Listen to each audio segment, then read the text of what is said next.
সকলেই ভালো আছো? জি, আপনি কেমন আছেন? আলহামদুলিল্লাহ, আমিও ভালো আছি।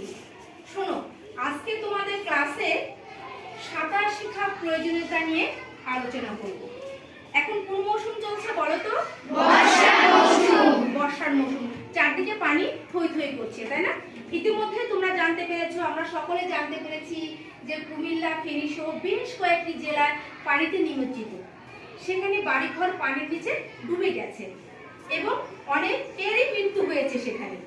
আমরা চাচ্ছি যে এ সকল শিশু, ছোট শিশু এবং বড় যারা আছে, যদি এরা সাঁতার জানতো, এরকম আমাদের দুর্ঘটনা তাদের নাও ঘটতে পারতো।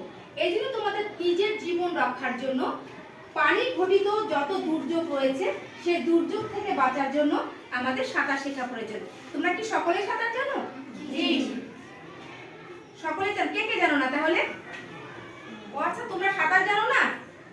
এটা কিন্তু খুবই দুঃখের বিষয়। আচ্ছা ঠিক আছে, বসো। তোমরা আজই বাসায় যে বাবা মার সঙ্গে, বাবা এবং মা নির্ভরশীল দুজন ব্যক্তি, বাবা এবং মার সঙ্গে সাঁতার শেখার প্রয়োজনীয়তা সম্পর্কে বলবে এবং পাশাপাশি তোমরা আগামীকাল থেকে সাঁতার শেখা শুরু করে দিবে, ঠিক আছে? আমি যেন আগামী ক্লাসে জানতে পারি, যে আগামী এক সপ্তাহ পরে জানতে পারি তোমরা সাঁতার শিখে গেছো। এই সাঁতার না শিখলে কি হয়, কি হচ্ছে, সে সম্পর্কে আমি তোমাদেরকে এখন জানাচ্ছি, ঠিক আছে? আমরা তো সকলেই গ্রামে বসবাস করি, তাই না? দেখো, গ্রামের ছেলেমেয়েরা পিতামাতা বা পরিবারের অন্যান্য সদস্যদের সহায়তায় সাঁতার শেখে, কিন্তু শহরের ছেলেমেয়েরা এই সুযোগ থেকে বঞ্চিত হয়। আবার কখনো অভিভাবকরা সন্তানদের সাঁতার শেখার প্রয়োজনীয়তা অনুভবই করে না। অনেকে ঝুঁকির কারণে সন্তানদেরকে নদী বা পুকুরে সাঁতার শেখাতে নিয়ে যায় না। এ কারণে অকালেই ঝরে যায় অসংখ্য তাজা প্রাণ। অনেকে ধরো শখের বশে কক্সবাজার, সেন্ট মার্টিন, বিভিন্ন জায়গায় নদ নদীতে ভ্রমণে যায়, কিন্তু পরে পরিবারের কাছে তারা কি হয়ে ফেরে? তারা লাশ হয়ে ফিরে আসে আর কি। তারা লাশ হয়ে, তারা সাঁতার জানে না, কিন্তু কৌতূহলবশত বন্ধুদের সঙ্গে গোসল করতে নদীতে নেমে গভীর জলে তলিয়ে যায়। দেশের নদীগুলোতে নৌকাডুবি, লঞ্চডুবি যেন অতি সাধারণ একটা ঘটনায় পরিণত হয়েছে। লঞ্চডুবি কিংবা নৌকাডুবির মতো দুর্ঘটনাগুলোতে উদ্ধারকারীদের পৌঁছাতে বেশ কিছু সময় লেগে যায়, আর ততক্ষণে যারা সাঁতারে অনভিজ্ঞ তাদের পক্ষে বেঁচে থাকা সম্ভব হয় না। সাধারণত সাঁতারু ব্যক্তিরা সহজে পানিতে ভেসে থাকতে পারে, ফলে পুকুর, নদ নদী কিংবা খাল বিলে এক প্রান্ত থেকে অন্য প্রান্তে তারা যেতে পারে। কিন্তু দেখো, যারা সাঁতার জানে না তাদের কাছে পুকুর, জলাশয়, নদী নালা, খাল বিল যেন কূপের মতোই ভয়ঙ্কর। ফলে সাঁতার পারদর্শী যারা, তারা বড় দুর্ঘটনার হাত থেকে সবসময় বেঁচে যায়।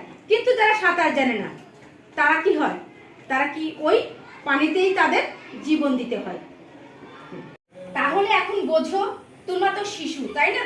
এই যে তোমরা বললা যে কজন সাঁতার জানো না, তাদের সাঁতার শেখা কত প্রয়োজন। আমার নির্দেশনা থাকবে আজকের পর থেকে আজই তোমরা তোমার মা এবং বাবা, সবচেয়ে ভরসার জায়গা হচ্ছে কি মা এবং বাবা, মা এবং বাবার সঙ্গে নিকটে যদি কোনো পুকুর থেকে থাকে, ডোবা থেকে থাকে, সেখানে সাঁতার শিখবা। আমি এক সপ্তাহ তোমাদেরকে সময় দিচ্ছি, এর মধ্যে তোমরা সকলে সাঁতার শিখে নিবা। শোনো, তোমাদের জেনে রাখা খুবই জরুরি বিষয়গুলো। দেখো, বিশ্ব স্বাস্থ্য সংস্থার এক তথ্য অনুযায়ী বাংলাদেশে গড়ে প্রতিদিন 50টি শিশু পানিতে ডুবে মারা যায়। এদের মধ্যে 32 জন 4 বছরের কম বয়সী। প্রতি বছর 3,59,400 জন পানিতে ডুবে মারা যায়। তার মধ্যে 20% 5 বছর বয়সের কম। বাংলাদেশের 1 থেকে 4 বছর বয়সী শিশুদের মোট মৃত্যুর 43% পানিতে ডুবে মারা যায়। সাম্প্রতিক এক জরিপ অনুযায়ী বাংলাদেশের শিশুরা পানিতে ডুবছে বাড়ি থেকে 20 গজের মধ্যে, ধরো পুকুর, ডোবা কিংবা খাল বিলে। আর এই ঘটনাগুলো কখন ঘটে জানো? এই ঘটনাগুলো সকাল 9টা থেকে দুপুর 1টার মধ্যে ঘটছে, কারণ এ সময় পিতামাতারা বিভিন্ন কাজে ব্যস্ত থাকে, তারা ছেলে মেয়েদের খোঁজ খবর রাখতে পারে না। বুঝেছো? আমরা কি বুঝতে পারলাম? যে আমাদের সাঁতার শেখাটা খুবই জরুরি।